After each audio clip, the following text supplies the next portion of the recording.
2020. So October-November 2020 paper doubts the arrangement of electrons in two ions are shown, X and Y. Which equation represent the reaction between X and Y? First, we identify what is the charge on X. There are 19 protons and 2, 8 and 8. 18 like total when you count them. First shell it is having 2 electrons, second shell 8, and the third shell also 8. So there are 18 electrons in X and there are 19 protons. So what should be the charge? The charge should be +1. And for Y, when we check the number of the proton, there are 17 protons. And when we check the number of electrons, there are 18 electrons. So what is the charge on Y? The charge on Y is -1. So X, because it is having a charge of +1, what this given idea? This given idea that this should be a metal because metal should have a positive charge. And a charge of a -1 means it's a group 7 element. And how a group 7 element exists? They exist as a molecule. So we want to show which equation represent the reaction between X and Y. So when X and Y combine with, because this is first from their proton and electron number, we identify their groups. So if X is reacting with Y, because X is a metal, so metal will be an atom reacting with Y. Y is a non-metal. So how a non-metal exists? It exists as a molecule. And what it will form? It will form XY. How we know it will form an XY? Because the valency of X is +1 and valency of Y is -1. So the product which is formed should be XY. Now to balance this equation, if we have 2Y, we put 2, so Y is balanced. And we have 2X, so we put 2, X is balanced. So what is the equation? When 2X reacted with Y2, it will give 2XY. So when 2X reacted with Y2, it will give 2X and it will give 2Y. That's why C is the right answer. Is it clear, this one?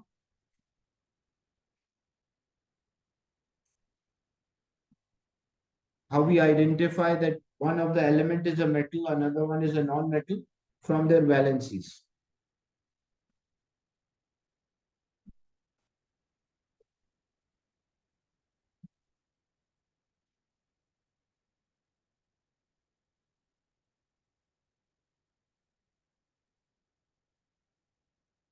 So X element reacted with Y to form XY. X is an element which is a metal. How we identify it's a metal? Because the charge is +1, so it should be a metal. Y is also an element, but that element should be a non-metal. And why the Y exists as a molecule? Because Y is a non-metal. Non-metal cannot exist as an atom. There should be a molecule except for group 4 or group 8. And when they combine with each other, they will form an ionic compound. When they will react with each other, they will form an ionic compound, and valency of X is +1 and valency of Y is -1. So the compound XY will form. And so it will form an ionic compound. So how we can represent an ionic compound? We can write XY like this, or I can write X plus and Y minus. It's the same thing. Representation of a ionic compound in this manner or in this manner. And there are 2X and there are 2Y. So an X should be a positive. Why? Because it's a metal positive, and Y should be negative. Why A and B are wrong? Because in A and B, X is shown as a molecule. Metal cannot exist as a molecule. Metal are always existing as an atom. A non-metal will exist as a molecule. And why D is wrong? Because the charge on the X is negative and charge on the Y is positive. That's wrong. It should be other way around. X is a positive ion and Y is a negative ion. Is it clear, this one?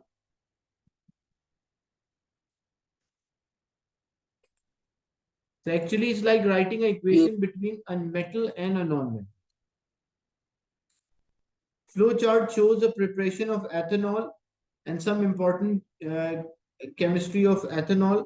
Substance X, we do fermentation. So which substance we do fermentation? we use glucose, or a sugar solution is there, we do fermentation, that produce ethanol. And ethanol produce carbon dioxide, and substance Z, that will be water, will be there, or steam, you can also say for temperatures high, steam, because burned ethanol, alcohols can also be used as a fuel. So when we burn ethanol, combustion of ethanol will produce, any alcohol produce carbon dioxide and water, H2O will be there. So what is process Y? The process Y will be combustion. And what is Z? Z, even you can say water or steam, but because in our option, steam is valid here according to the sequence, glucose, combustion, and steam. Why it is not polymerization? Because alcohol, alcohol should combine with like it should be a diol, or it should combine with dicarboxylic acid to form polymer, and that should only be a one product. Is it clear, this one? So fermentation of a glucose produce alcohol, and alcohol is burned to produce carbon dioxide and water vapors. As the temperature is high, so we'll say steam. The structure of 4 organic molecules are shown. Yeah, for polymerization, it should be diol, and there should be another substance, dicarboxylic acid should be mixed.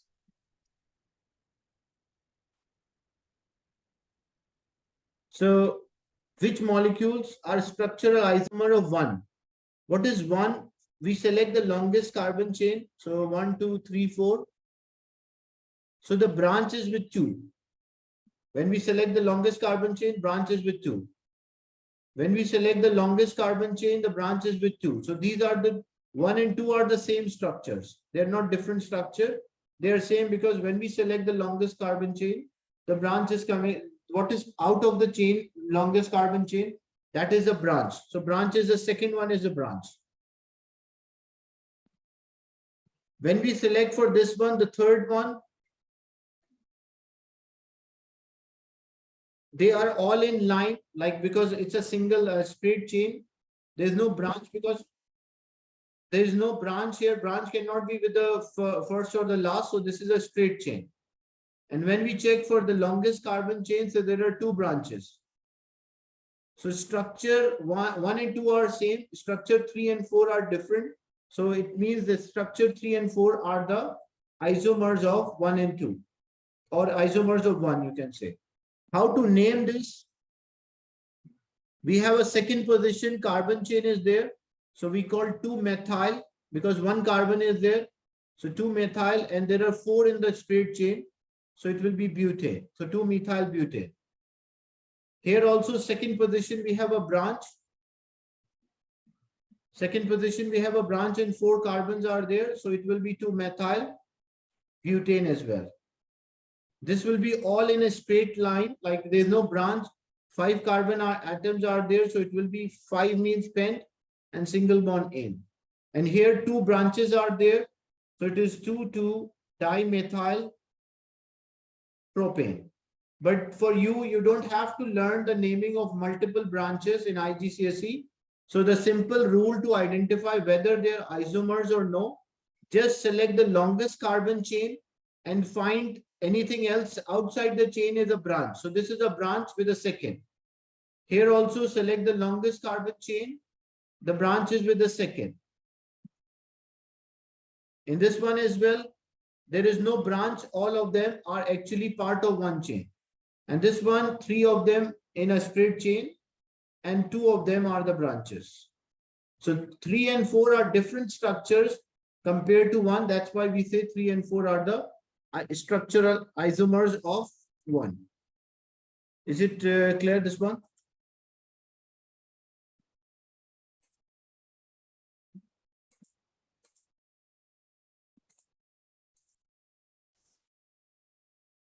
The part of a carbon cycle is shown. What is the process? P, Q, and R. Like we have a glucose. We burn glucose, it produces carbon dioxide, and water will also be there. What is another way by glucose can produce carbon dioxide? So in biology, you have studied like respiration is there.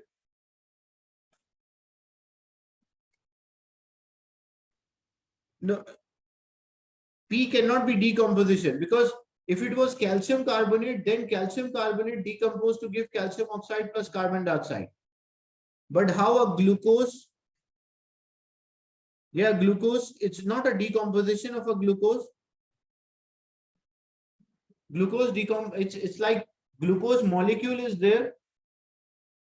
The glucose molecule, it's opposite, like photosynthesis produce a glucose in oxygen, and glucose in oxygen in a respiration gives carbon dioxide and water.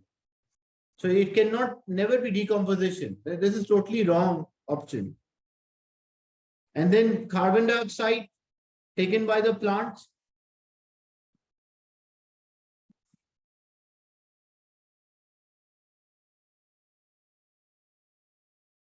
Yeah, that's I'm saying decomposition. Yeah, bacteria decomposition of a molecule is there, but that is also like a respiration. The bacteria, like decomposing organism, as you mentioned, Rafi, that's right. Like we have studied in biology that as bacteria are causing the decomposition of a molecule, so it is also respiration.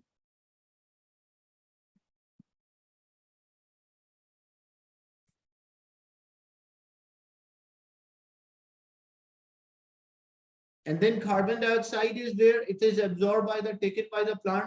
So what we called photosynthesis. And then when dead organic matter decay, it produces a methane gas, which is a greenhouse gas.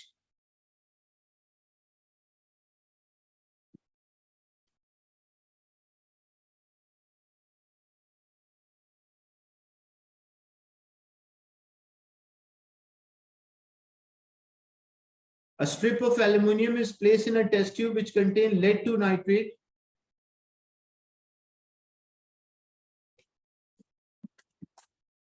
A strip of aluminium is placed, lead to nitrate, and left in several minutes. Aluminium is higher in reactivity. Which statement explains why the lead is not displaced by the strip of aluminium? Remember one thing, that aluminium is having an oxide layer. Like whenever you have a piece of aluminium, it's not like only aluminium. The top layer is aluminium oxide, Al2O3.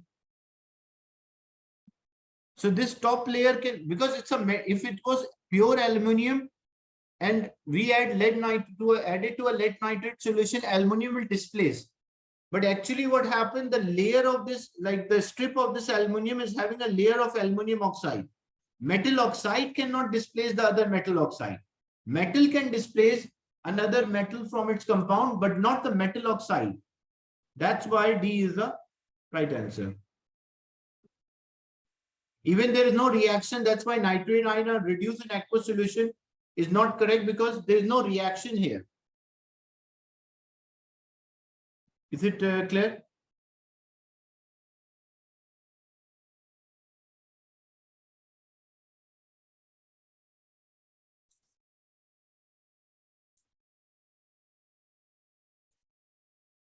If there was a reaction, how the nitrate ion? No, nitrate ion, there will be no change in the nitrate ion.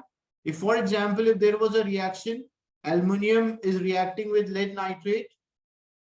Aluminium is more reactive, so aluminium will displace this lead, and as a result, it will produce aluminium nitrate plus this will be 3 here, and it will produce a lead metal. Aluminium will be oxidized and lead will be reduced. For nitrate, there will be no change.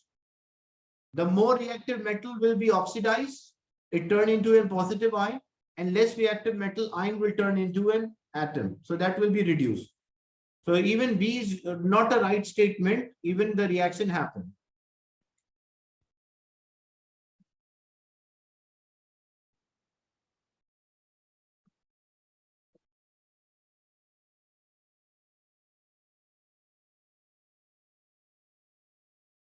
So if there was a reaction between aluminium metal, look, see, this is aluminium metal. It is reacting with lead nitrate. If it was reacting with lead nitrate, aluminium is more reactive than lead, so aluminium will displace this lead.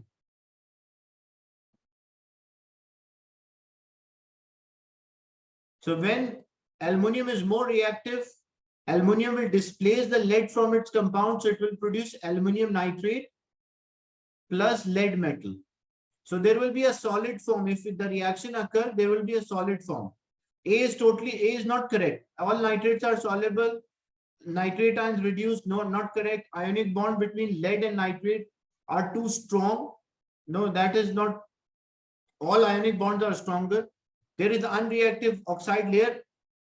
This is right statement according to the given condition. So if aluminum is more reactive, aluminum will displace the lead, so it will form aluminum nitrate plus lead metal. And for aluminum, because it's a metal here, but here is an ion. So for aluminum, there is oxidation. And for lead, which is an ion here, +2, it will turn into lead atom. So this is a reduction. So more reactive metal will be oxidized and the less reactive metal will be reduced. And we'll observe a solid form if this reaction happens. Is it clear?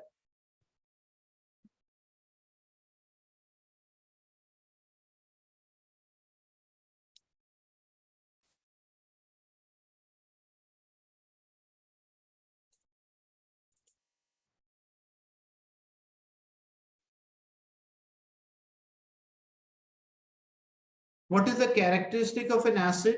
Acid turned methyl orange yellow. Not yellow, it should be what? If it's an acidic medium is there, then it should be red. Acids have a high pH values. Acids have a low pH value, like less than 7 are there. Acid react with ammonium salt to give ammonia. No, this is a characteristic of a base.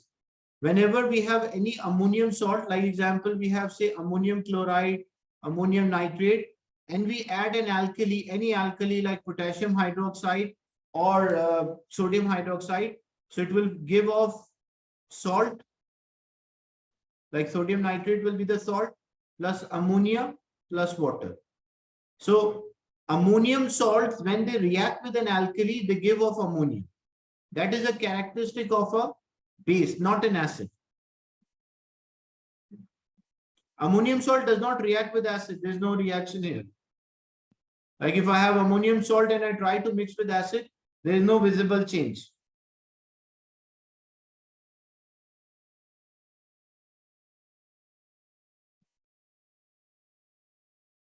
Ammonia can react with acid, but not ammonium salts. Ammonia, yes, it can react like ammonia plus HCl.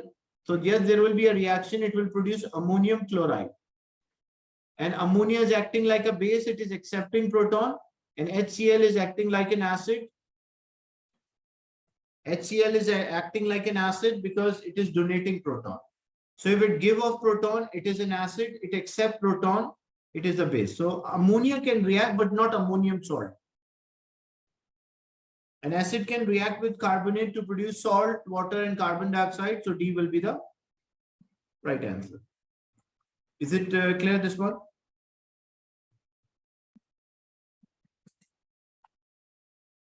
So it is a reaction of ammonia, not ammonium salt. Ammonium salt can react with an alkene. Should we add specific volume to change concentration? A student investigate the effect of concentration on a rate of a reaction between calcium carbonate and a hydrochloric acid. He follows the method shown. He placed 1 gram of a calcium carbonate in a conical flask. So there is a CaCO3 in a conical flask. He add an excess of hydrochloric acid. Like he want to make sure that all of the acid, all of the carbonate is reacted. So he use excess. Then let the reaction continue until no more gas is made. He repeat the experiment with different concentration of hydrochloric acid. Which essential step has been left out the method if he is to work out the rate of a reaction? Look, what is the most important thing to get the rate of a reaction? Rate is always refers to time, like how something produced with reference to time, how reactant react with reference to time, or how much product form with reference to time. So time is the most essential thing to calculate the rate. Anything like concentration of a reactant or product, we should always check with reference to the time. heating a mixture, placing a bung in the flask, using a catalyst, they can all alter the rate of reaction. But what is the most essential thing to measure or work out the rate? Rate can never be measured without time. Like, because rate is something which is always refers to time. So you need a time to calculate a rate. So which is the most essential thing or essential step to get the rate of the reaction? We have to find the timing for the reaction. Like how maybe what volume is there, but we will find with reference to time. What mass is decreased, we have to find with reference to time.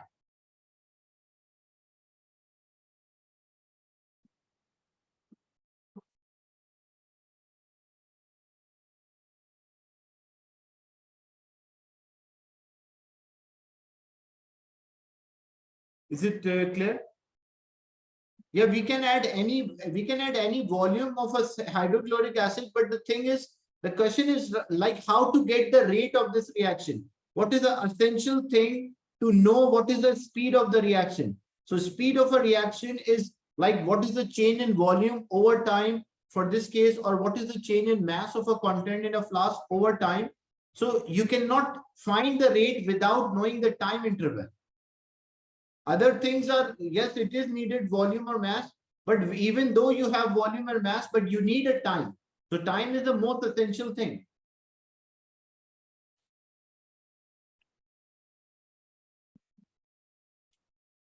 Without a time, you cannot measure a rate at all.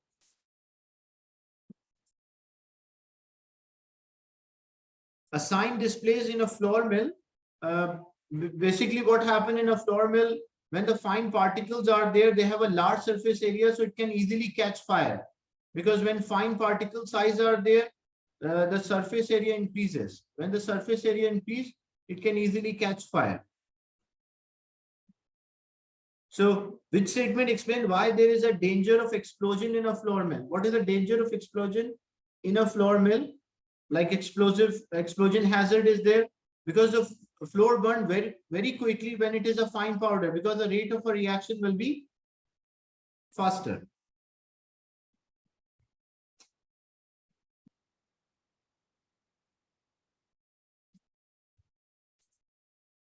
Why D is wrong? The combustion of a flour is exothermic. That is also true. Combustion is exothermic, but what leads to a greater rate of a reaction, because the explosion is caused by rapid emission of, like when one particle is burning, it is releasing energy. Yeah, that's right, it is exothermic. But exothermic, yeah, that's true. Like if a reaction is exothermic, it's not harmful every time. But the thing is, when the fine particles are there, they will burn instantly. When they burn instantly, enormous amount of energy will be released, and that is what causing the explosion. If one particle of a flour, example, burn, it is releasing 2 joules of energy.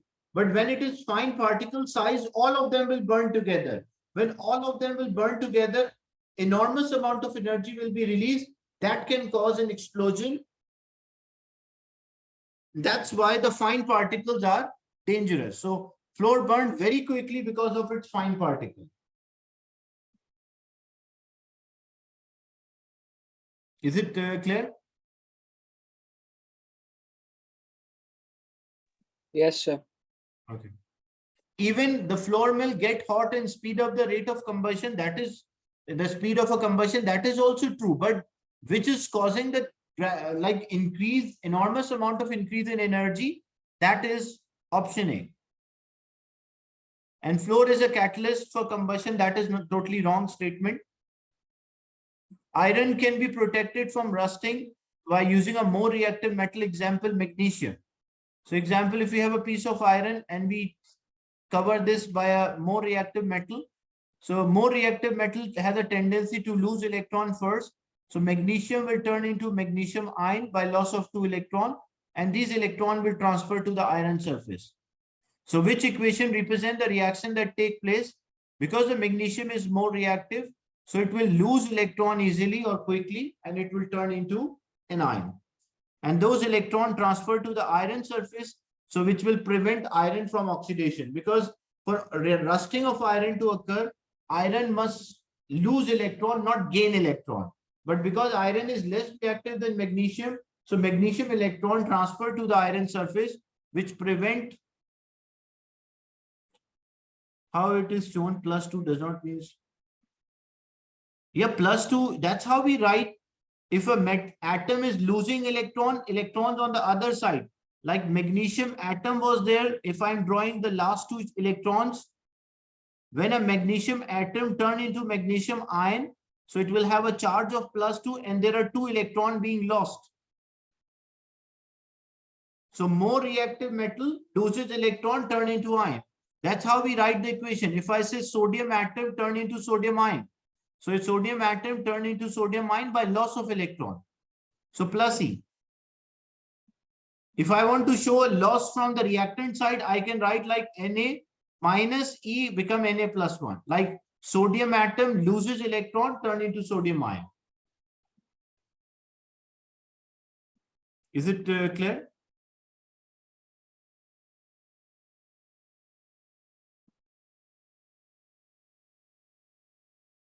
Same thing, like example, if we have a chlorine atom turn into chloride ion.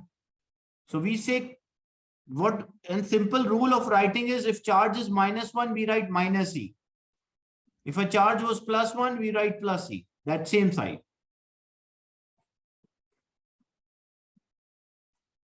Reaction between a chlorine and a bromide ion is a redox. Chlorine is 0, chloride ion is -1, 0 become -1. So what is this change? This change is reduction.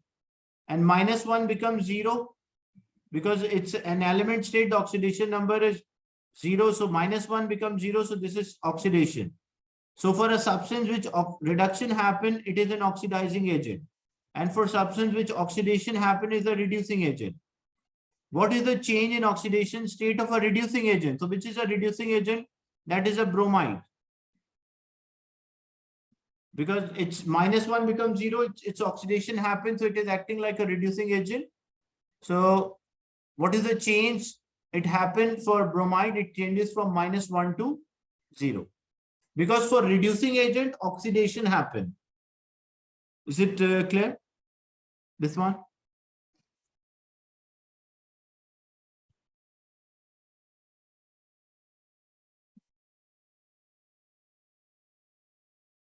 This is the same question. We identify like X is a metal and Y is a non-metal, and we have to write an equation between X and Y. So X combined with molecule of a Y, and because the valency is +1 and -1, so the compound will be XY. Then we balance the equation. So we put 2 here and 2 here. So 2X plus Y2 gives 2XY. And this is an ionic compound. So we can also write like 2 ions of X combined with 2 ions of Y. This was the first question. I started the explanation from this. So those who joined late can just check in the recording the first part.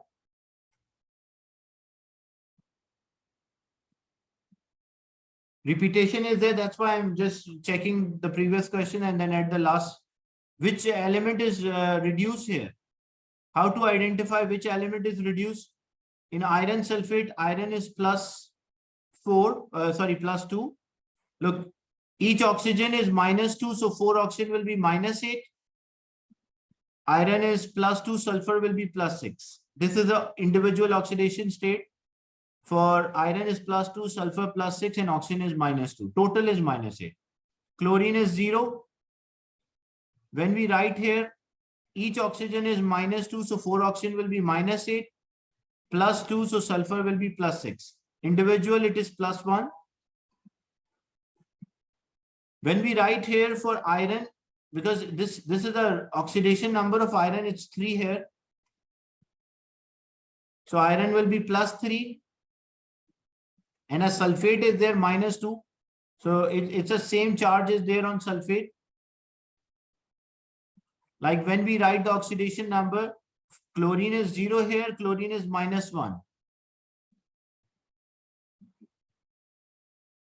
So 0 chlorine become -1. What is 0 changes to -1? There is a decrease in oxidation number. So what we call that as a reduction. But for iron, when you see for iron or Fe, when you check for Fe, iron is +2 here because iron sulfate, Fe is +2 and SO4 is -2. That's why iron sulfate is FeSO4. But in iron 3 sulfate, when you check, iron is +3, sulfate is -2. So iron 3 sulfate is Fe2SO4. So iron is +3. So here +2 become +3. This changes oxidation. And 0 become -1. So this changes reduction. For hydrogen, there is no change. For individual hydrogen, it remains the same. Is it clear, this one?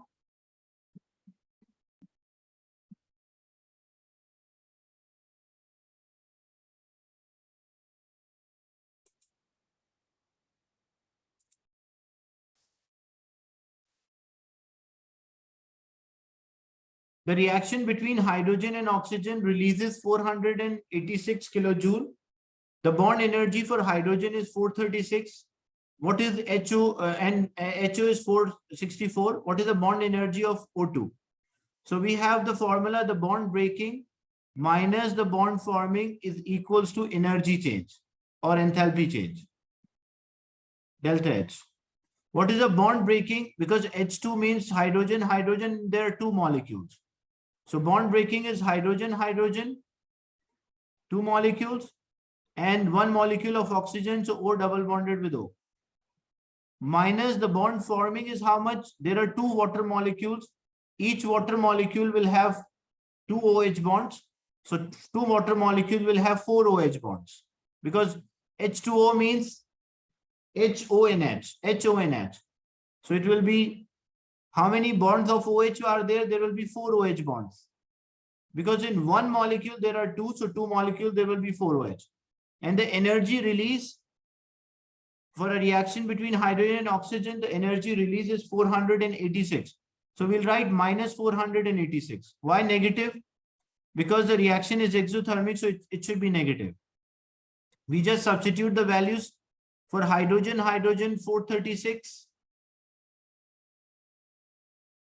So it will be 2 into 436 plus oxygen, oxygen is unknown, X, minus 4 into OH, the OH or HO bond is 464. So this will be 464. Now simplify. 2 into 436. So 436 times 2 will give 872 plus X minus 400 and 464 times 464, which is 1856 equals to minus 486. Now we simplify for X. 872 minus 1856, which is minus 984 equals to minus 486. This will go other side. So X is equals to minus 486 plus 984. So the final answer is 498 kilojoule per mole. So C should be the right answer. Is it clear? So we took the total energy for bond breaking and then total energy for bond forming, and that will be equals to energy change. So whenever the molecules are given, you just show how many bonds in each, and then you take the total bond breaking and the total bond forming. Which reaction of hydrochloric acid is a redox reaction? Look, what is the oxidation number of sodium? 0. What is the oxidation number of sodium here? +1. So means 0 become +1. If 0 become +1, this is oxidation. And chlorine is -1, hydrogen is +1, but here hydrogen is 0. So +1 becomes 0. So what is this change if +1 becomes 0? This is a reduction. So one change is oxidation, another one is a reduction. So this A should be the right answer. Why not B? Each sodium is +1, 2 sodium will be +2. But when we check the change, we check for individual. And each oxygen is -2. +1, -1, +1, -1, +2, -2. Individual is +1. So when we check for sodium, this is +1 for 1, and here also +1. So there is no change. When we check for oxygen, -2, remain -2, no change. When we check for hydrogen, +1 here, and this also individual +1, so no change. And same way like this, all rest of them does not show any change in oxidation. Only in A, 0 become +1 oxidation, and +1 become -1. That +1 becomes 0. So that changes reduction. Is it clear?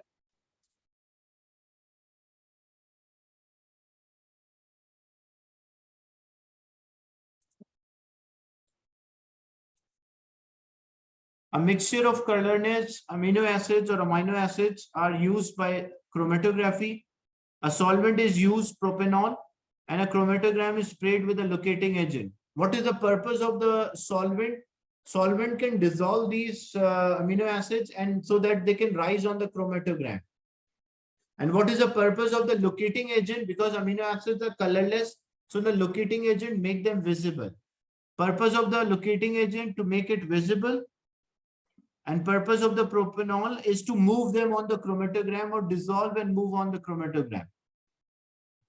So which one? Make amino acid visible? No. Move them, that is right. Move, that is correct. Prevent amino acid moving too far, that is no. And then preventing amino acids move any further, wrong. To make individual amino acid visible, this is wrong, this is correct. But which two statements are opposite are correct? So that's why B is the right answer. Is it clear? Yes, sir. So locating agent, make it visible, and purpose of the solvent is to dissolve. Magnesium is added to carbonate until no more react. Look, how we'll know that no more react if we are adding a magnesium carbonate is added to an acid until no more react. So how we'll know no more react? Until there will be no more bubbles or no more solid dissolve. What should be the next stage? The next stage is to remove an excess of a magnesium carbonate. And how excess of a magnesium carbonate can be removed? By filtration. Because like we add more than enough magnesium carbonate. So if we add more than enough magnesium carbonate, we have to remove by filtration. Is it clear, this one? Yes, sir. So insoluble substances or unreacted solutes separated by filtration. Propene is an alkene that react with the bromine, steam, and hydrogen. What are the product of this? Whenever a bromine, it will produce dibromo, because like a double bond will break and one bromine attached here, one bromine attached. So it will produce dibromo. When it react with steam, it will produce alcohol. And when it react with hydrogen, it will produce alkane. So bromine react with propane, it will produce dibromopropane. So this can be an answer, B or C. Propene react with steam, it will produce alcohol, propanol, and propene react with hydrogen, so it will give alkane or propane. So C will be the right answer. One more question was there, that was because it was related to calculation about the water. The reaction, the hydrogen react with oxygen. The reaction is exothermic, 286 kilojoules of energy is released. What is the general formula for dibromo? Dibromo is same as alkene, CnH2n. CnH2n